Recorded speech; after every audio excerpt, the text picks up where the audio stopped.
Bonsoir, bonsoir, bienvenue dans CinéWatch, ravi de vous retrouver pour ce nouveau numéro de votre émission de cinéma hebdomadaire sur les antennes de Watch TV. Très content de vous retrouver avec des invités, avec de l'actu, avec plein de films, avec un festival de Cannes qui bat son plein du côté de la Croisette.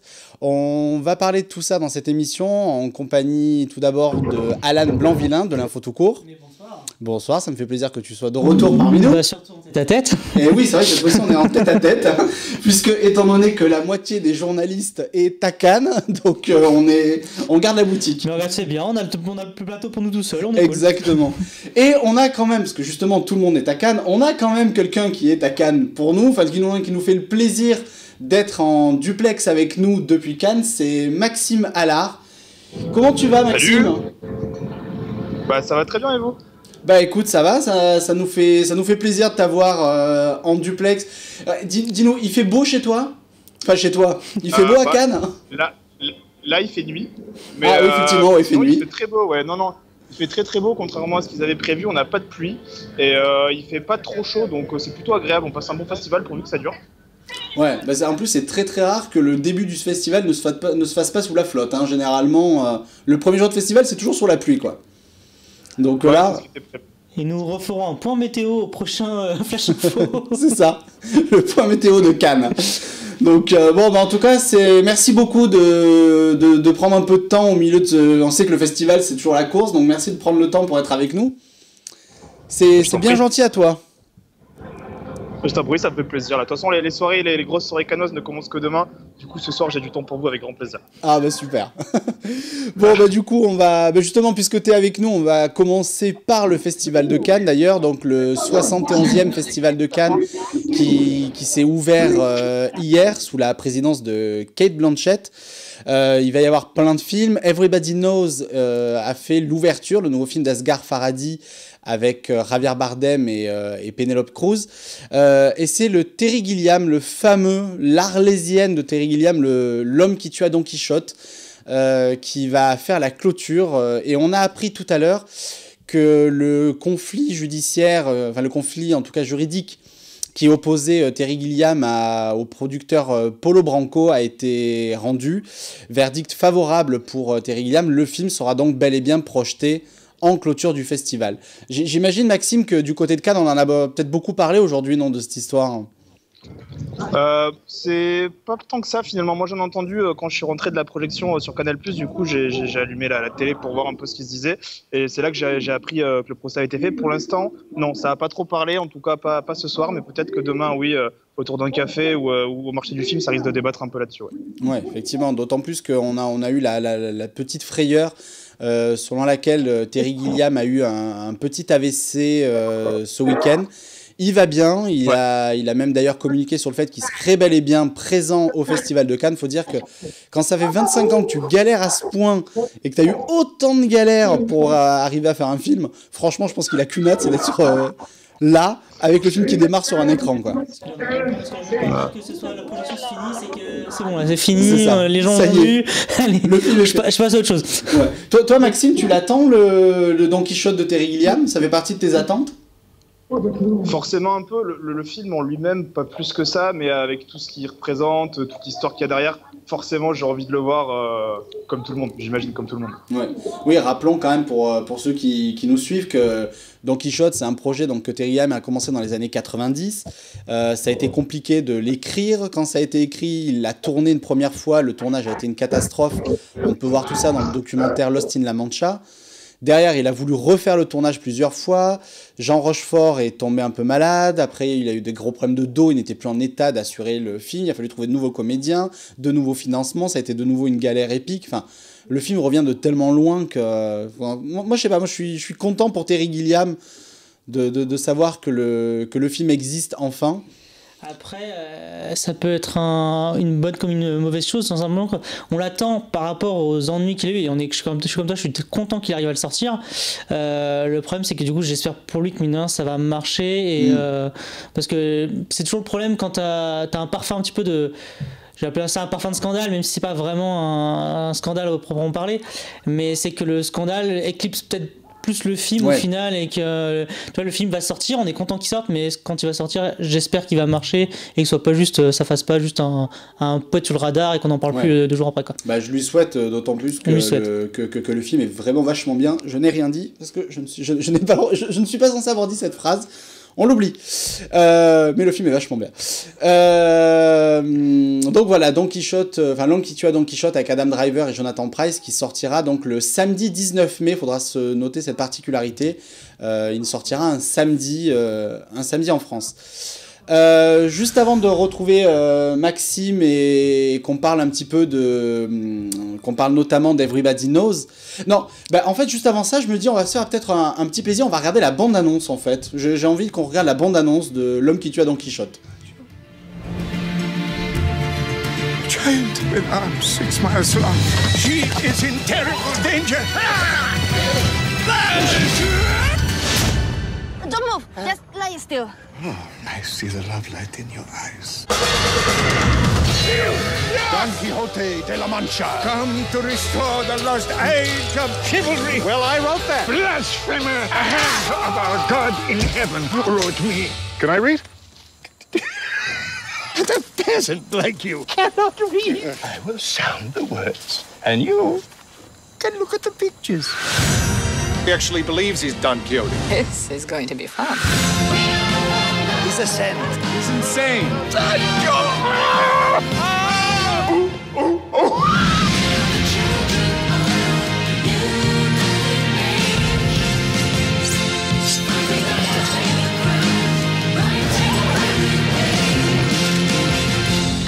I am Don Quixote.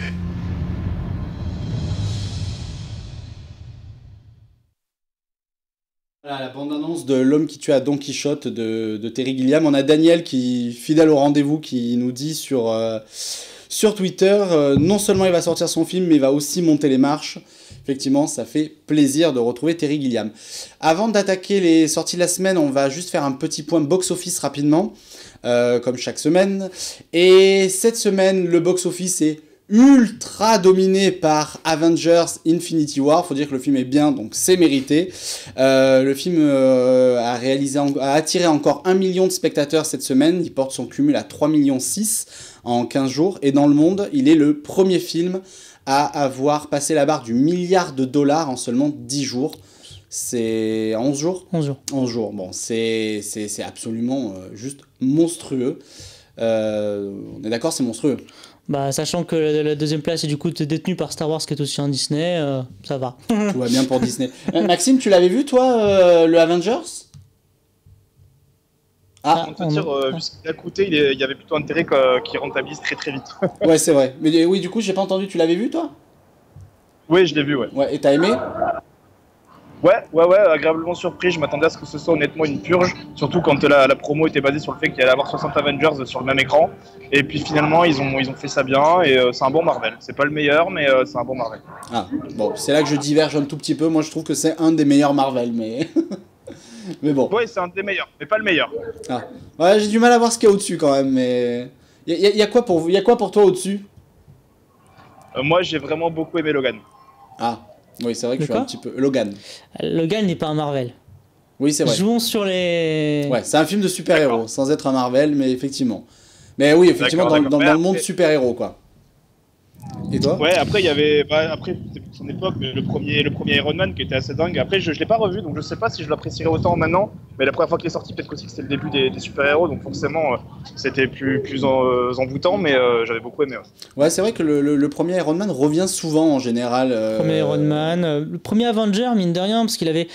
En fait, si, parce que tout simplement que le Infinity War, c'est l'apogée. Maintenant, le premier Avenger avait ça de fou que c'était la première fois qu'on voyait 6 têtes d'affiche réunies dans un seul film et qu'ils avaient chacun leur scène, et avec des moments cultes en fait. C'était le premier Avenger, même si Iron Man pose les bases de Marvel, le premier Avenger posait les bases de tout ce qui allait venir après au final. Ouais, donc c'est très fondateur dans ce niveau-là. Et bien fait en plus. Ouais. Non, en tout cas, c'est vrai que c'était un super film. Rapidement, donc pour le reste du box-office, quand même, Rampage est deuxième avec 344 000 entrées. Donc Dwayne Johnson se débrouille. Il fait sa petite affaire à situation désespérée, héros démesuré. Taxi 5 est 3e avec 313 000 entrées. Le film atteint les 3 millions en un mois. C'est pas mal, mais je pense que c'est en dessous des attentes d'EuropaCorp. Et c'est surtout que c'est en dessous des autres de la saga déjà. Ça reste un succès parce que la franchise avait disparu, c'est totalement de nouveaux acteurs, etc. Mais par rapport au reste de la franchise, ça reste quand même en deçà de... Ouais. Mais de toute manière, la franchise avait été déçue de plus en plus. Le problème, c'est qu'EuropaCorp comptait énormément dessus pour renflouer les caisses après l'échec de Valérian. Mais chaque film, il compte... Le problème, c'est que sur chaque film, il compte dessus. C'est un peu ça. Et on a Action ou Vérité qui est 4e, le film d'horreur enfin, le film d'horreur, si on peut appeler ça comme ça. Oui, il a même fait 228 000 entrées finalement. C'est aussi inutile qu'en parler en fait. On va marquer une toute petite pause et on se retrouve dans une seconde, bougez pas, pour parler des films de la semaine.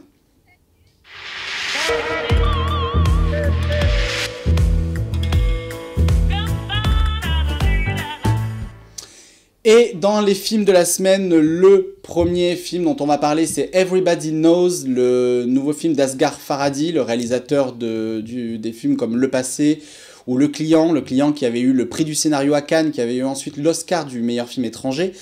Le réalisateur iranien s'offre le couple Javier Bardem, Penélope Cruz, qu'on a déjà vu récemment à l'affiche ensemble dans Escobar.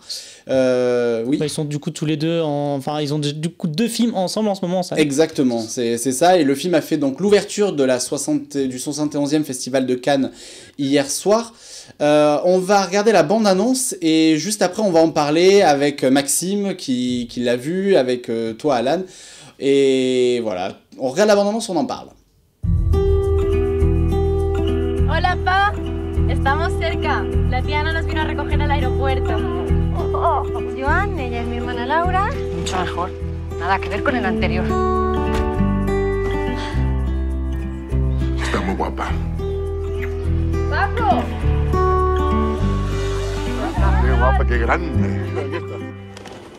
Tu madre, de Paco. Estuvieron enamorados. ¿En serio?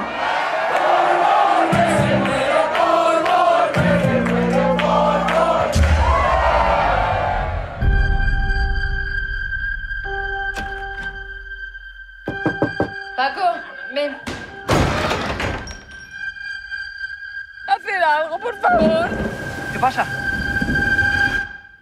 ¿Le ha pasado algo anoche? ¿Tú no viste a nadie sospechoso? Debían de tener a alguien entre los invitados. Llama a Alejandro y que venga lo antes posible. Mi hija, déjenme decidir qué hay que hacer. Antonio, vale, ya está, déjame en paz.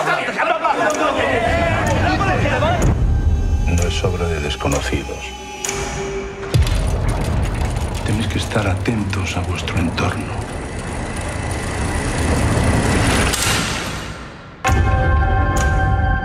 Si tú estás de acuerdo, hay una manera de ayudarla.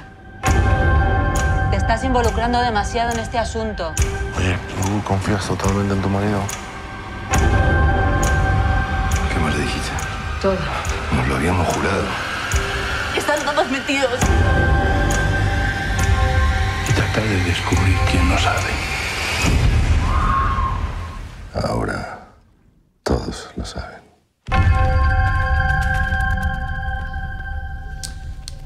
Everybody Knows d'Asghar Farhadi. Juste avant de parler du film, un petit point sur les tweets parce que j'en ai plusieurs. On a Miss Bobby qui nous dit les premiers Marvel. Elle revient sur, on parlait de qu'est-ce qui était bon chez Marvel. Elle aime les premiers Marvel avant qu'on soit blasé. Effectivement, c'est pas faux. Depuis, on est un peu blasé. Et on a Siamelf qui elle nous parle de Rampage et qui nous dit il manque des licornes dans Rampage. C'est pas faux, mais t'inquiète pas, Deadpool arrive. On va parler du film donc d'Asghar Farhadi. On va peut-être commencer. Maxime, toi, tu l'as vu, il est tout frais chez toi. Qu'est-ce que tu en as pensé du coup de ce Everybody Knows? Est-ce que c'était un bon film d'ouverture pour Cannes? Alors, ouais, je l'ai vu ce matin à 8h, j'avais pas pu le voir en ouverture hier. Est-ce que c'est un bon film d'ouverture? Je sais pas. En tout cas, je trouve que c'est un meilleur film d'ouverture que celui de l'année dernière. J'avais vraiment pas du tout aimé Les Fantômes d'Ismaël. Donc déjà, c'est un bon point. Ça reste malgré tout un bon film. Un film facile, je pense, mais un bon film. D'accord. Et toi, Alan, je crois que t'es un petit peu moins convaincu quand même. Disons que lors de la séance, ça allait. En sortant de la séance, je vais trouver quelques défauts. Et puis, à le faire mûrir, je lui trouve de plus en plus de défauts, en final. Ouais, c'est vrai que je suis exactement comme Alan. Moi, pendant le film, je me suis dit, ouais, c'est bien. À la fin du film, je me suis dit, ouais, ça va. Et ce matin, je me suis dit, mais en fait, non, c'était pas bien du tout. plus le film, en fait, macère dans les têtes, et plus on se rend compte qu'il y a tout qui se craquelle de partout, et qu'en fait, ça va pas du tout, quoi. Je suis tout à fait d'accord, ouais. Donc, ouais. Alors, je sais pas. Qu'est-ce que t'as pensé, toi, par exemple, Maxime, du couple Javier Bardem, Penélope Cruz? Moi, personnellement, j'ai trouvé qu'ils étaient dans le film, ils étaient capables d'alterner l'excellent et le cabotinage absolu. Ouais, je suis assez d'accord. En plus, bon, on va pas parler des acteurs en eux-mêmes, parce que c'est de très bons acteurs, mais c'est vrai que tout ne marchait pas. Tout ne marchait pas, et c'est aussi dans ça que je disais que le film était facile. Je sais pas si les acteurs ont peut-être pris ça aussi trop facilement, et du coup n'ont pas montré tout leur talent, mais c'est vrai que tout ne fonctionnait pas. Ça m'a pas choqué, c'était pas horrible. Je suis pas d'accord sur le cabotinage, mais je suis d'accord sur le fait que ouais, c'était pas toujours très dingue. Surtout les connaissants et sachant ce qu'ils peuvent nous donner. Alors que moi, je trouve que c'est vraiment la clé de la réussite du film, c'est-à-dire que le casting est monumental. Eux deux en tête. Le souci, c'est que alors qu'ils nous vendent ça un peu comme un drame familial où mine de rien, t'as beaucoup de membres dans la famille, ils sont tous touchés par ce qui se passe et ils ont tous un intérêt en soi dans le scénario. En fait, le film se concentre à 90% sur ces deux-là. Et je trouve que du coup ça nous enlève beaucoup de choses qui auraient pu être intéressantes autour des autres en fait. Les autres se contentent de passer ou de n'être là que pour les réunions entre guillemets, les réunions familiales, alors que j'aurais aimé finalement que chacun soit traité peut-être pas à temps égal, mais vraiment un peu plus choral, ouais, un peu plus choral, parce qu'il y a beaucoup de personnages qui ont beaucoup de choses à raconter, mais finalement qu'on ne traite pas. Et moi, je trouve ça un manque, parce qu'au final, je trouve avec les deux personnages de Penélope Cruz et Javier Bardem, même si ça tourne pas en rond, ça se répète quand même un petit peu de temps à autre, alors qu'il y a d'autres choses à dire en fait. Ouais, parce qu'en plus, le film est long, je veux dire, il fait 2h12. Moi, je trouve qu'on les sent un petit peu passer. Je sais pas toi, Maxime, mais moi, honnêtement, les 2h12, je les ai sentis quand même. Hein. Je suis d'accord, mais voilà, en fait, c'est ce que je disais par film facile, c'est que finalement c'est un kidnapping et on passe tout le film à se demander qui a fait ça et comment ça va se résoudre. C'est un espèce de Cluedo géant et finalement la seule chose qui nous tient en haleine, c'est d'avoir le résultat final. Si tant est qu'on l'a pas deviné en avance. Donc oui, 2h12, c'est long. Je pense qu'un film d'1h30, 1h40 pour ce qui représentait et qui était assez similaire à d'autres films du genre, ça aurait été largement suffisant. C'est surtout que moi, de mon point de vue, en plus, niveau scénario, alors autant question drame familial, il n'y a pas de souci, ça se tient vraiment et c'est bien fait. Autant niveau thriller, parce que rien que l'abondance nous voit un peu comme un thriller, c'est hyper facile. Enfin, tous les retournements de situation se voient, mais à des kilomètres. Je pense d'ailleurs que on va dire la grosse, sans ça on va pas spoiler, mais du coup le gros retournement de situation du film. Je pense que nous dans la salle quand ça a été enfin lâché, on était tous là. Ça alors, on l'aurait pas cru. Enfin, moi il y a eu des rires. Véridique, il y a eu des rires dans ma salle à cause de la tête que fait Javier Bardem dans cette scène-là, qui est un gif instantané qui va durer pour les 10 prochaines années. Je pense qu'on parlera du gif Javier Bardem, quoi. C'est une espèce de... Enfin, c'était assez drôle. Mais en fait, il aurait pas dû le vendre pour moi comme un thriller. Il aurait dû vraiment rester... Et c'est tout l'intérêt du coup de voir, comme ce que je disais tout à l'heure, plus de membres de la famille, c'est qu'il aurait vraiment dû rester sur le côté drame familial. Parce que finalement, on te parle d'une déconstruction de la famille, ce qui est l'élément central, mais c'est presque du sous-texte en fait au final. Oui. Il y a énormément de choses quand on parle des constructions, il y a énormément de choses qu'on voit pas. Enfin, c'est parce que ça passe que le côté enquête passe avant, alors que l'enquête est chiadée. Enfin. Ouais. Moi, ce qui me gêne surtout, c'est que je trouve que quand on met le film à plat, c'est ce que je te disais Maxime et toi Alan juste avant de faire cette émission. Au final, on a un film qui parle un peu de crime, un peu de romance, un peu de petits secrets de famille. Enfin, grosso modo, tu mets ça à plat. Enfin, pour moi, c'est un scénario de telenovelas, quoi. Je veux dire, j'ai l'impression de voir un espèce de Plus belle la vie filmé par un mec qui, pour le coup, a du talent parce que formellement, c'est très beau et il y a vraiment du cinéma dedans. Il y a des plans absolument magnifiques. Mais je veux dire, c'est un scénario de telenovelas ou de Plus belle la vie, quoi. Il y a un moment... c'est pas super bien écrit et c'est un film on a l'impression que c'est un film juste de structure. C'est-à-dire qu'il y avait des passages obligés et on regarde le film, on se dit ok, donc ça, hop, c'est bon, check, c'est fait, ça, check, c'est fait, à ce moment-là on l'attendait, ça y est, c'est fait, ça on l'attendait, ça y est, c'est fait. Voilà, c'est un film qui est construit de façon hyper théâtrale. Alors Asghar Farhadi vient du théâtre, je trouve que ça se sent, mais vraiment quand on voit le film, quoi, c'est vraiment construit comme un truc hyper théâtral. Et je sais pas, je trouve que ça... Et puis en plus, Asghar Farhadi nous a quand même toujours habitués à des films un peu engagés, où il faisait des commentaires sur la société iranienne.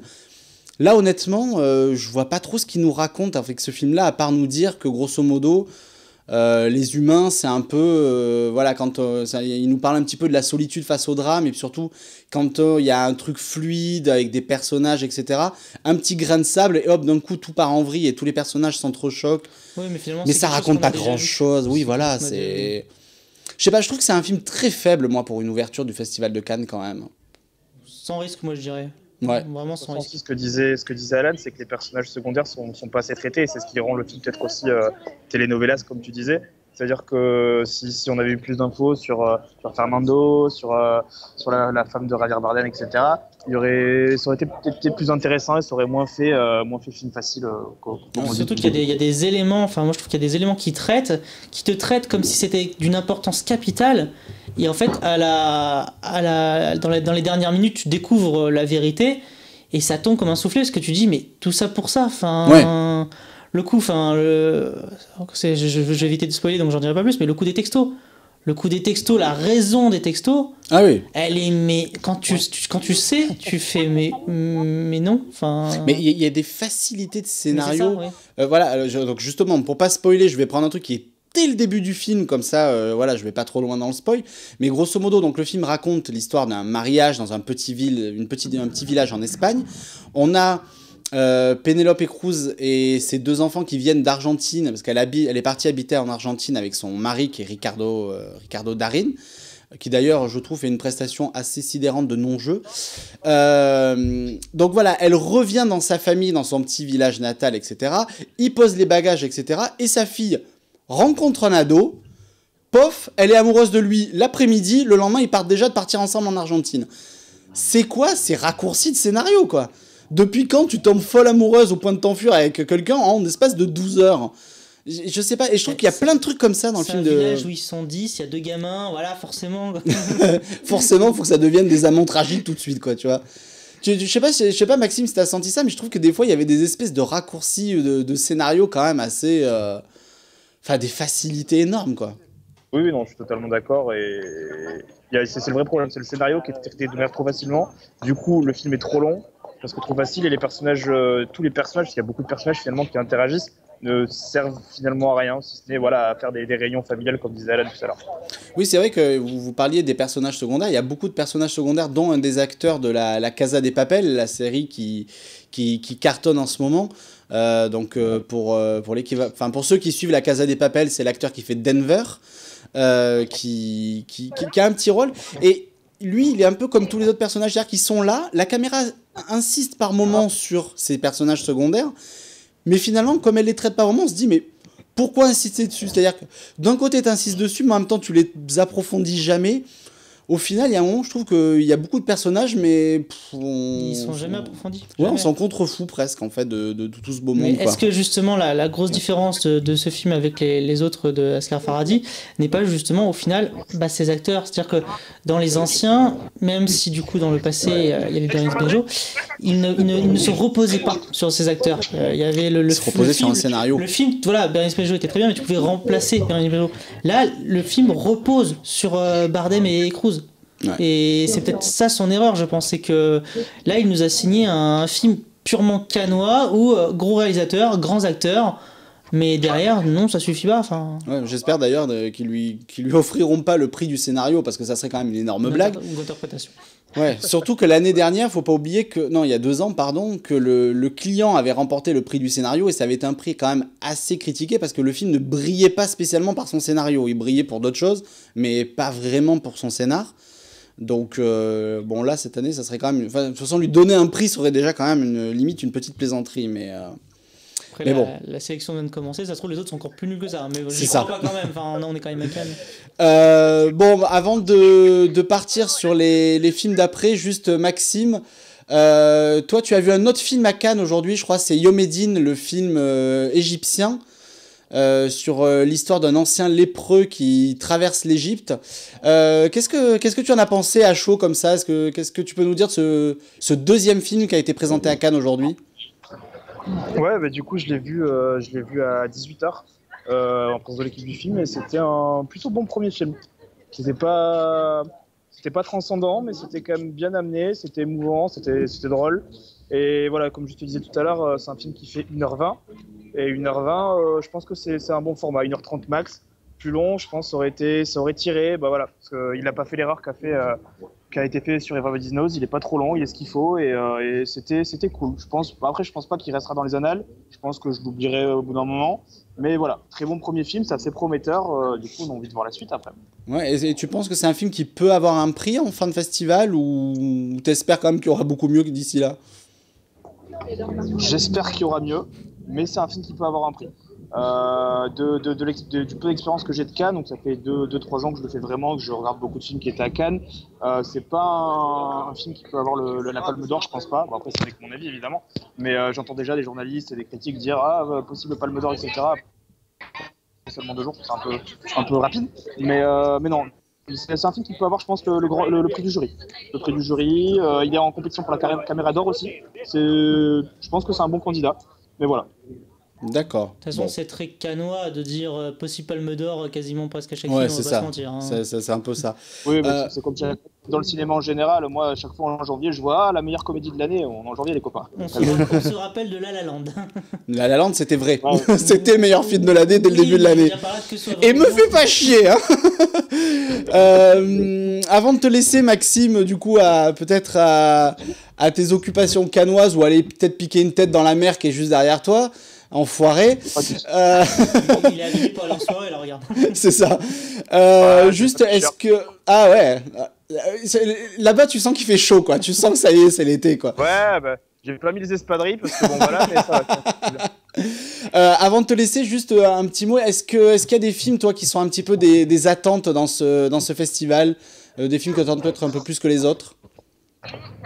Oui, alors j'ai beaucoup moins d'attentes que l'année dernière, peut-être parce que je connais moins de réalisateurs, mais j'ai bien envie d'aller voir Arctic, je crois que c'est demain, avec Matt Mikkelsen, qui m'intrigue. Alors après, comme je te disais en off, moi je regarde très peu de bandes-annonces, je regarde très peu les synopsis, très peu qui fait quoi. J'aime bien aller voir un film sur un coup de tête ou juste avec l'affiche, donc après c'est un peu aléatoire. Mais ce film-là me tente bien, j'ai bien envie d'aller voir le Lelouch aussi, qui a l'air assez drôle. Qui s'appelle Grand Bain, je crois, ou pas Grand Bain, le Grand Bain, ouais, hors compétition. Ouais. Avec Virginie Fira. Sur le coup, j'ai eu peur, j'allais dire Claude Lelouch est de retour à Cannes. Non, c'est Gilles Lelouch à Cannes. Ouais, moi, j'ai plus d'attentes sur les films hors compétition qu'en compétition finalement. Mais voilà, puis après, évidemment, le Terry Gilliam, et pourquoi pas. Enfin, j'ai pas d'attente, mais j'aurais bien envie de le voir solo. Une Star Wars Story, mais j'ai pas spécialement d'attente, voire même pas du tout. Mais... Oui, c'est ça. Je trouve que me dire que Solo Star Wars Story va être présenté au Festival de Cannes, je trouve que c'est quand même une énorme blague. Mais bon. Mais j'ai l'impression que chaque année ils font ça, ils prennent un film que je qualifierais de tout public, histoire de dire voilà, Cannes c'est accessible, il y a un peu tous les films, alors qu'au final, quand tu regardes les 20 films en compétition, même hors compétition, c'est quand même du cinéma assez particulier qui peut plaire au plus grand nombre évidemment, mais ce sont pas des films qui vont faire 2000 copies, ce sont pas des films qui vont faire énormément d'entrées. C'est Cannes quoi, c'est Cannes, on le sait. Mais voilà, ils aiment bien mettre toujours 1 ou 2 films, histoire de dire aux gens, Cannes c'est aussi des films stylés. Oui, c'est ça, puis ça fait un peu vitrine, donc c'est toujours bien. C'est ça. Mais bon. Exactement. Je pense que ça va être un sacré bordel, comme l'année dernière avec Twin Peaks et David Lynch. C'est vrai. C'est vrai. Bon, en tout cas, écoute, merci beaucoup d'avoir été avec nous. Du coup, on te souhaite un bon festival. Bon courage. Ouais. Merci à vous de m'avoir invité. Ouais, le courage, ça va. La motivation est là, je dors pas trop, mais je m'éclate, donc c'est cool. Attends dans 10 jours. C'est ça, attends. Ouais. Bon, en tout cas, voilà, profite bien. Et puis, écoute, on espère te retrouver sur ce plateau en chair et en os quand tu veux, en tout cas. Avec grand plaisir, tu m'appelles. Ça marche. Merci de l'invitation, bonne fin d'émission, bonne soirée à tous les spectateurs et bisous à mes parents qui sont sûrement en train de me regarder. Eh ben écoute, on salue tes parents. Bon festival, merci beaucoup Maxime Allard en duplex depuis Cannes, j'adore dire ça, je trouve ça génial. Bonne soirée. Allez, amuse-toi bien, bon festival. Ciao. Je sais pas pourquoi je crie en fait, c'est pas parce qu'il est à Cannes qu'il faut que je crie plus fort pour qu'il m'entende, mais on a l'impression, mec, il hausse le ton pour qu'il m'entende depuis Cannes. C'est comme ça au téléphone, quand la personne gueule, tu gueules aussi. C'est ça, et puis surtout quand la personne est très très loin, t'as le réflexe de parler plus fort, puisque tu te dis mais il est loin, faut qu'il m'entende, mais en fait c'est complètement débile. On va revenir quand même, on va revenir à des choses un peu plus sérieuses, Bruce Willis. Voilà, parlons de choses un petit peu plus... C'est ça, parlons du chauve qui peut. Tout le monde l'a faite aujourd'hui. Ouais, tout le monde l'a faite, mais en même temps elle est tellement drôle cette vanne. Bruce Willis de retour au cinéma après avoir empilé les DVD, les DTV les plus nanars et les plus mauvais les uns que les autres. John McClane est de retour au cinéma sur grand écran, donc ça, oui. Non, parce que du coup, j'ai peur que tu induises en erreur, c'est un die-hard. Non, c'est pas un die-hard. Non, c'est pas un die-hard, c'est juste John McClane qui est de retour au cinoche. Non, ça fait plaisir de retrouver Bruce Willis, même si malheureusement c'est pour un DTV sur grand écran. Mais on va parler de Death Wish de Eli Roth, le réalisateur de Hostel ou de Green Inferno, signe un remake du film Un justicier dans la ville, le film culte avec Charles Bronson. C'est Bruce Willis qui reprend le flambeau derrière Charles Bronson. On regarde la bande-annonce et on vous dit tout de suite si c'est un gros plaisir fun ou si c'est un bon navet. I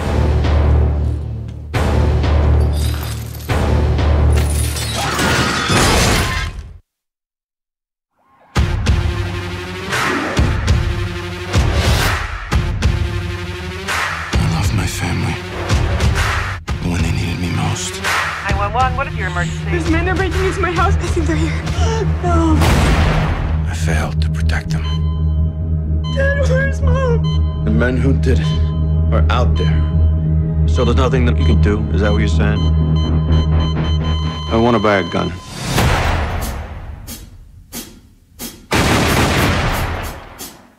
We're closed, pal. You killed my wife! Who else was there? I don't know anything else. I believe you, Joe. So you're not gonna kill me? No. Jack is.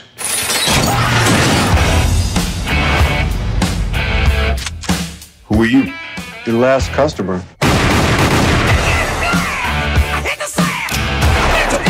You're cocked, locked, and ready to rock. I'll say.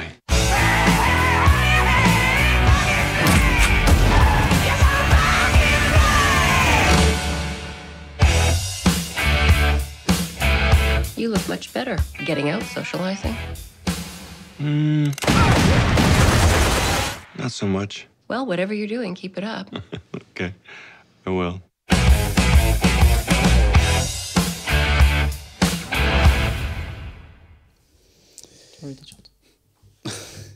Death Wish avec Bruce Willis, le comeback de Bruce Willis. C'est vrai qu'on l'avait pas vu au cinéma depuis un petit moment, il était tellement occupé à faire des grosses bouses qui sortaient directement à 2 € chez Auchan. Notre Nicolas Cage à nous, quoi. C'est ça. Non mais c'est hallucinant, c'est-à-dire que ce mec a réussi à devenir pire que Nicolas Cage en l'espèce de quelques films, parce qu'il y en a eu des gratinés. En fait, la grosse différence, c'est que Nicolas Cage, même s'il sait qu'il faisait de la merde, on retrouvait un certain plaisir, une certaine folie de jeu. Bruce Willis, il ne joue plus. Enfin, dans les DTV qu'il fait, ça se voit que même lui n'avait pas envie de les faire. De toute façon, il l'avait déjà dit, c'est pour ça qu'il n'était pas aussi dans Expendable 3, c'est qu'il cachetonnait un max. Oui, il cachetonnait un peu trop, et du coup, il ne fait plus ça. Il l'avait avoué sans se mentir, il avait avoué qu'il ne faisait plus ça pour le plaisir, mais pour le chèque à la fin. Donc, oui. D'ailleurs, on se souvient effectivement, ça a clashé avec Stallone. Parce qu'il réclamait $1 million par jour de tournage. Il avait 3 jours. Stallone, voilà. Ce à quoi Stallone avait répondu, tu sais quoi, t'es gentil, mais tu vas aller gentiment te faire voir. Donc Death Wish, moi personnellement, avant de voir le film, j'espérais une bonne vieille série B bien badass, tu vois, un truc bien Grindhouse, tu vois, dans l'esprit de ces vieilles péloches, franchement cool derrière le côté hyper réac. Finalement, ballon de baudruche, quoi. Alors moi j'espérais quasiment, quand même autre chose que ce que j'ai eu, mais Pas tant que ça, parce qu'en fait, j'espérais surtout le retour de Bruce Willis. Et je dois admettre que il a doublé son quota d'expression. C'est-à-dire que dans les DTV, il en faisait 2, là, il en fait 4. Ça peut paraître peu, mais... C'est un petit pas pour l'homme, exactement, mais c'est un grand pas pour Bruce Willis. C'est un petit retour de Bruce Willis, et ça fait quand même plaisir de le revoir. Qu'il a l'air de s'amuser, voilà. Il a l'air quand même de s'amuser plus que ces derniers temps, et rien que ça, on se dit, ça fait plaisir, parce que le film a ses défauts, on va y revenir, mais que Bruce Willis c'est quand même bien dans le rôle. Enfin, je veux dire, il a le rôle lui va bien, en tout cas. Et c'est vrai que c'est voilà, moi ça me fait plaisir de revoir le John, comme tu disais, John McClane de retour au turbin, quoi. Ouais. Oui, après, bon, ce qui me fait marrer quand même, c'est que Bruce Willis dans le film, il est, alors Bruce Willis c'est chirurgien urgentiste. Donc je vous cache pas que Bruce Willis en chirurgien urgentiste, je veux dire, et pourquoi pas Marion Cotillard en Edith Piaf, quoi, tu vois, il y a un moment, elle l'a fait. Je valide pas celle-là, vas-y, démerde-toi. Non, il finit l'émission tout seul, je me casse. Non, mais il y a une espèce de truc, c'est un peu lunaire, mais après, ouais, donc, en fait, je sais pas toi, mais moi j'ai trouvé le film surtout très chiant, quoi, en fait. Il est très loin à démarrer. Il est très loin à démarrer, et une fois qu'il démarre, en fait, on a juste les scènes d'action qu'il y a dans la bande-annonce vraiment calées de façon très mathématique, c'est-à-dire, on a l'impression qu'Eli Roth s'est dit, bon, alors, toutes les 20 minutes, il faut que je cale une petite scène d'action, histoire d'aller jusqu'au bout du film, mais au final, c'est d'une pauvreté totale, je trouve pas ça spécialement fun. En fait, c'est le souci de Eli Roth, qui est pas un mauvais réalisateur, mais qui est passé quand même du film gore à petit au film, voilà, au film d'action qu'on voit là, enfin, au film un peu plus, on peut appeler ça des films familiaux, mais en tout cas plus visionnable par le plus grand nombre, et ça se sent qu'il est encore en état d'apprentissage. C'est que bah là, en fait, c'est tout bête, mais qu'est-ce qui marche le mieux dans Death Wish ? Quand il commence à refaire ces petits moments gore, en fait, au final, quand tu sens qu'il retrouve ses anciens réflexes et où il y a plus d'automatisme. Là, c'est plus un mec qui quasiment qui découvre au final. Il découvre le terrain avec un vieux briscard, du coup, à l'écran. Mais c'est ça qui marche finalement pas dans le film, c'est tout simplement que c'est loin à démarrer. En même temps, c'est aussi utile parce que ça permet une évolution du personnage. Parce qu'effectivement, c'est pas un spoil, hein, le personnage voilà, il y a un côté très réaliste dans le sens que le personnage ne devient pas d'un coup justicier du jour au lendemain, ça ne se fait pas. Mais c'est vrai que voilà, c'est... Si tu veux voir un film d'action, non, ce n'est pas un film d'action, puisque voilà, c'est très long à démarrer. C'est, comme tu dis, c'est pas un gros film, c'est pas non plus un DTV, c'est... Non, c'est un DTV de luxe, moi, je trouve. Hein. Ouais, bon, dans un sens, ouais, mais c'est vrai que... j'ai pas envie... Voilà, je suis pas extrêmement méchant avec ce film, parce que voilà, effectivement, c'est... Il y a des plus gros problèmes, je trouve, dans le film que ce qu'on dit là, quoi. Pour moi, le plus gros problème, ça reste tout simplement le fait qu'un justicier dans la ville marquait son époque, et que ce justicier dans la ville-là... il va même pas marquer sa semaine. Non, mais c'est surtout qu'à l'ère de Trump, c'est gênant. C'est-à-dire que, mine de rien, il y a une certaine acceptation pendant tout le film, c'est le sujet du film, la question, est-ce qu'il est légitime ou pas ? Et finalement, ce questionnement-là, c'est factice, parce que même dans le questionnement, on comprend que les gens adoubent ce qu'il fait, et mine de rien, très vite c'est adoubé par le plus grand nombre, et moi ça me gêne parce que justement à une époque où le débat des armes fait extrêmement polémique aux États-Unis, là finalement le film promeut totalement faites-vous justice vous-même, achetez des armes, défendez-vous. J'irai pas jusque là, moi au contraire je trouve que le film je trouve que le film, en fait, il brille par une absence totale de point de vue. C'est-à-dire que ni cautionne pas. Je trouve qu'Eli Roth, il prend vraiment garde à surtout pas trop y aller.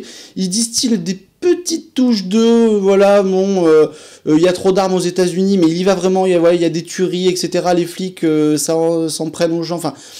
Je trouve qu'il glisse quelques petits trucs, mais il prend bien soin de surtout pas y aller parce qu'il veut faire un truc fun.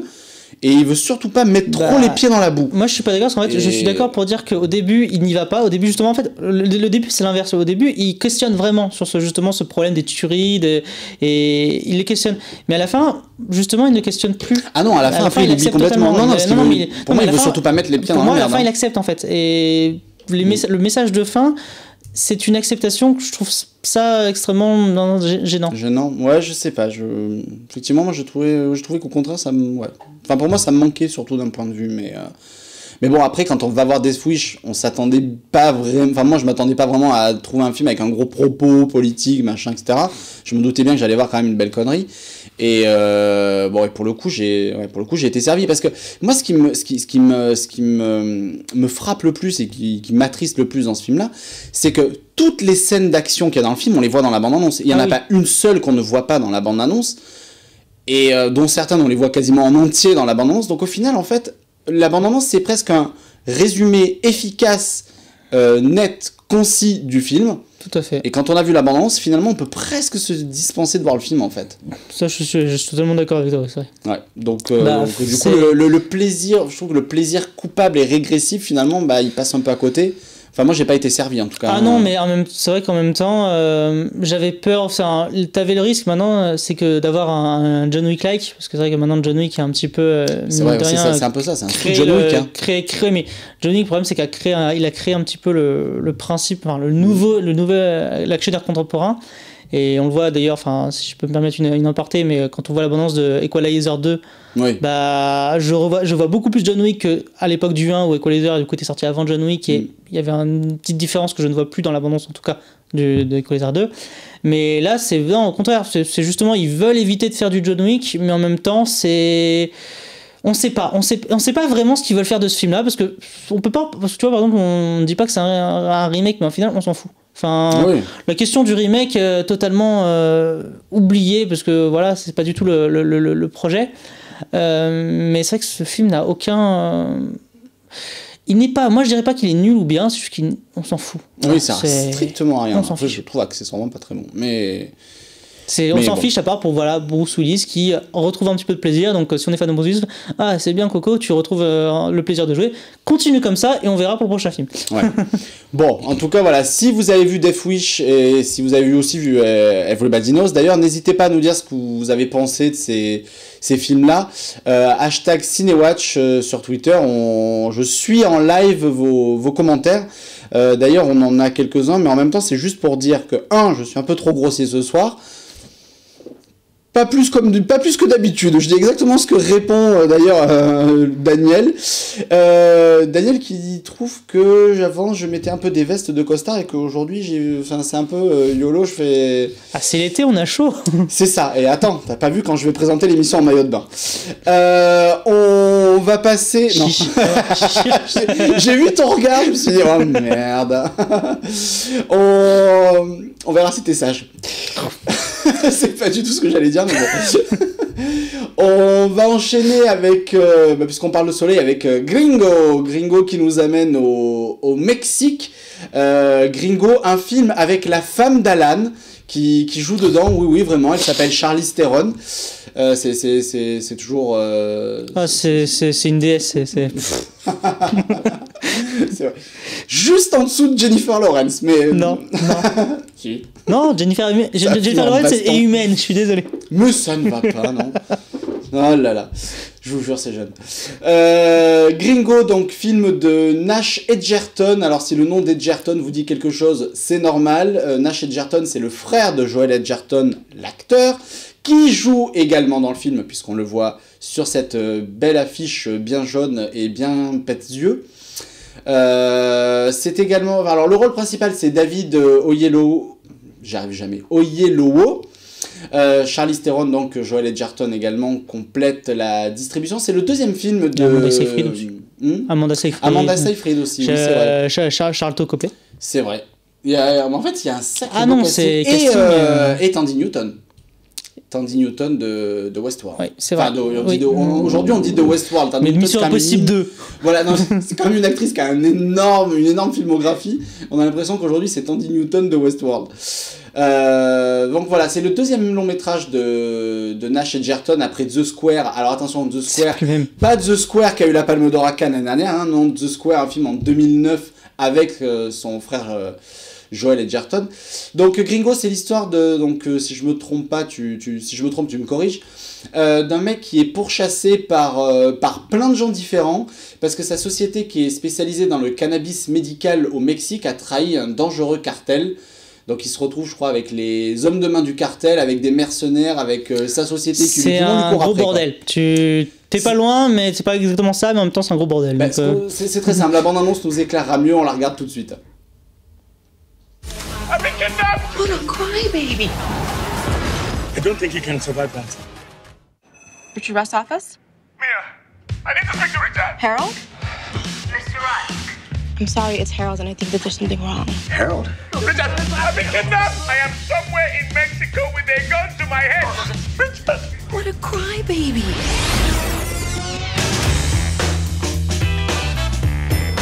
Harold! The future is this weed pill. Tomorrow, you're gonna fly to Mexico. What? We want you to hand-deliver the weed pill formula to the lab.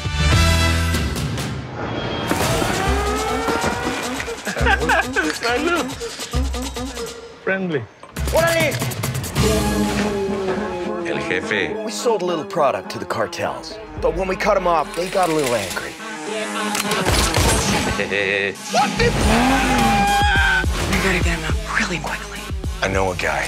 Extraction and special ops type things. What do they want? They want 5 million. What? Pesos? Dollars! What is that? It's an injectable microchip. Okay. I need to keep tracking. I don't like needles!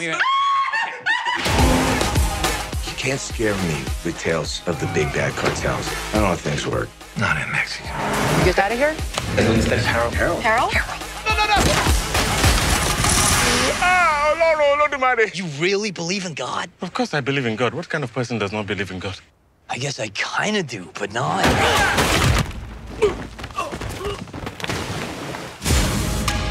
Things are gonna start to get better for you. Trust me, I have good instincts. Let's go.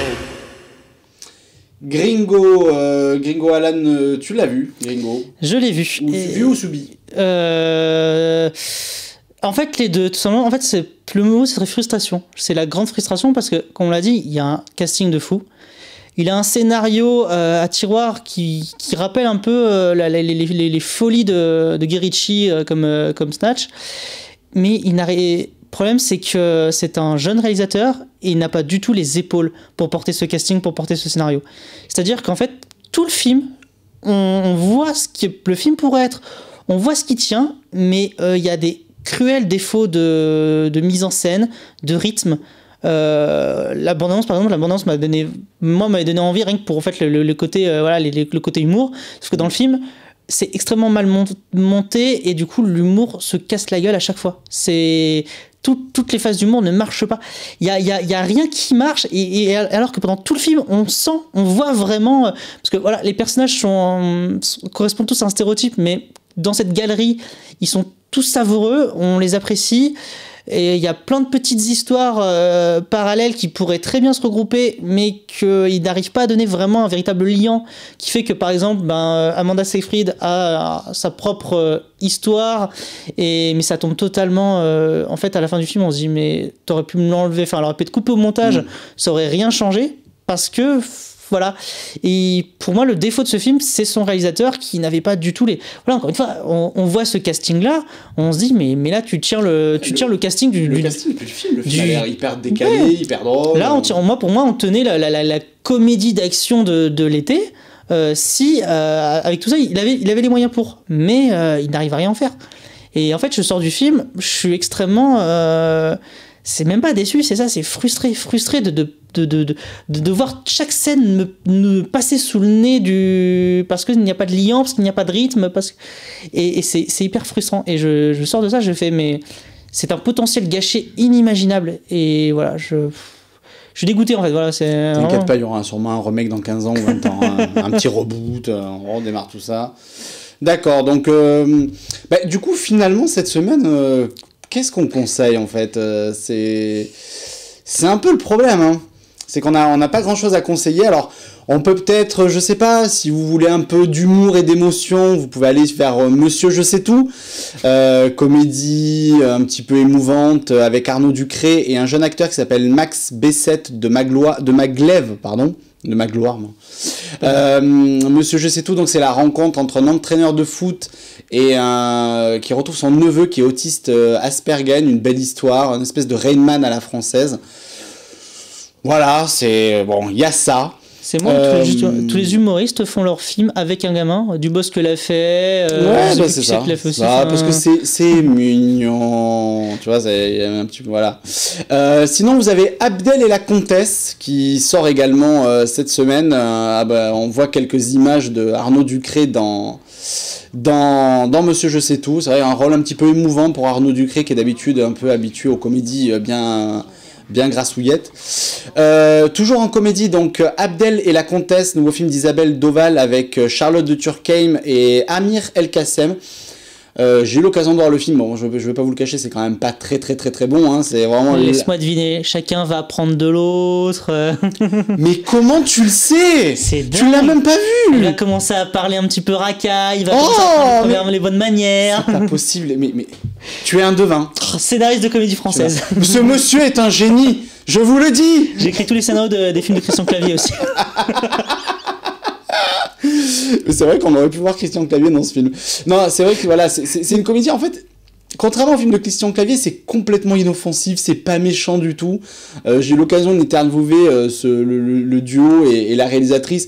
Ils sont tous gentils, ils ont tous plein de bonne volonté. Amir El Kassem est un acteur qui, pour le coup, je pense sincèrement, est promis un très bel avenir parce que c'est un excellent comédien.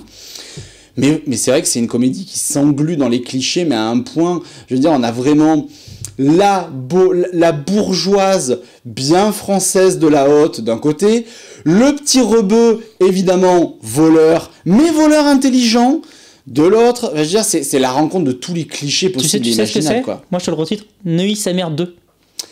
C'est ça. En fait, c'est Neuilly sa mère qui a grandi. Non, mais voilà, franchement, c'est totalement indispensable et malheureusement, je pense que le pire, c'est que personne va aller voir ce film-là. Donc, mais bon, si vous voulez un film un petit peu, si vous êtes amateur de cinéma d'auteur, amateur un petit peu de curiosité, moi je vous conseillerais Miracle, film lituanien. Alors ça, c'est pas évident. D'Helge Vertelite. Je sais pas comment elle se prononce, mais en même temps, elle saura jamais que j'ai prononcé son nom, donc c'est pas très grave. Elle est là ce soir. Mais elle est là ce soir, c'est ça. Il faut arrêter il faut que j'arrête vraiment les références à Sacrée Soirée, parce que je pense que ça parle à plus personne, Sacrée Soirée, en fait. Ouais, c'est ça, vas-y, lâche-moi. Foiré. Ça fait 2 fois. Miracle, donc film lituanien qui se passe dans la Lituanie de 1992, après l'effondrement de l'URSS.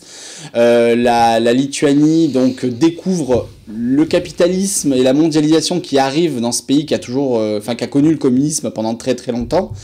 Et on suit le portrait d'une femme qui gérait depuis plus de 30 ans une ferme porcine collective, qui voit débarquer un gros américain avec tous les clichés de l'américain qui veut racheter sa ferme. Voilà, c'est un peu un espèce de choc des cultures.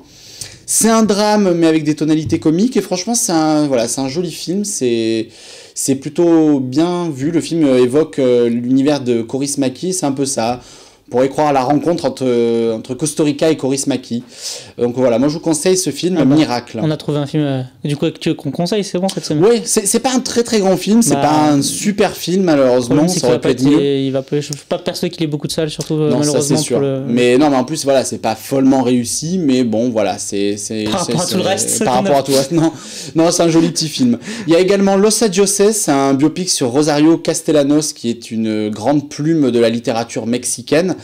Léo et les extraterrestres, un film d'animation germano-danois sur 2 copains qui trouvent une bouteille qui a été lancée à la mer et qui partent dans une grande aventure. Et surtout, Partir, aimer et courir vite, le nouveau film de Christophe Honoré qui revient avec un film qui est en compétition au Festival de Cannes et qui sera présenté demain, je crois, du côté de Cannes, je pense, oui. Et qui sort demain justement en salle. C'est avec Pierre Delanchamp, Vincent Lacoste et Denis Podalites. Je vous propose qu'on regarde les images, qu'on regarde la bande-annonce de ce film qui est un petit peu le 120 battements par minute de cette année à Cannes. Eh oui. Bon, j'ai rencontré un Parisien. Je suis amoureux, voilà. Il s'en fout de moi, je pense, mais je suis persuadé que je vais faire changer d'avis. Non mais t'es complètement conne ou quoi? Je suis pas sa femme, je suis juste une amie. Lolo est son fils, moi, je suis la maman de son fils. Jacques est très fort pour compartimenter sa vie. Et moi? Ah, pardon. Je suis Mathieu, un ami de Jacques. Alors tu l'as trouvé comment? J'imaginais plus mignon. Allez, viens. Je vais à Rennes voir mon breton bizarre. Just one moment. J'aime les gens qui doutent, les gens qui trop écoutent leur cœur se balancer. J'aime les gens. J'ai pas encore le résultat, mais je peux vous annoncer qu'il va falloir vous hospitaliser rapidement. Est-ce qu'il a déjà lu un de tes romans? Non, je lis pas tellement les vivants, c'est pour ça. Ah. Bah, vous n'aurez pu attendre très longtemps, je pense. T'es déjà venu chez nous? Chez ton père, ouais.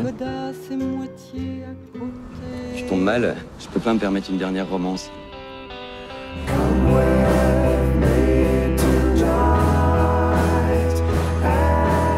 Je pars vivre à Paris. Vous allez me manquer.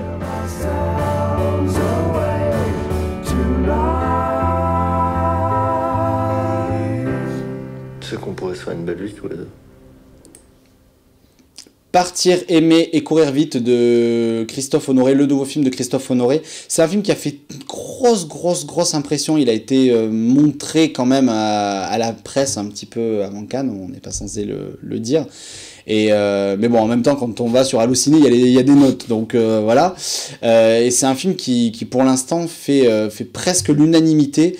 Et je pense d'ailleurs qu'à Cannes, il y a moyen qu'il aille très loin, surtout que on a l'impression que Cannes, il y a encore un petit côté, mince, l'année dernière, on aurait peut-être un peu dû donner la palme à 120 battements par minute au lieu de The Square, ça aurait peut-être plus contenté les festivaliers, il y a peut-être qu'ils vont se rattraper cette année, ou vouloir se rattraper. En tout cas, ce film est très bien parti, et voilà, et ça sort donc demain au cinéma.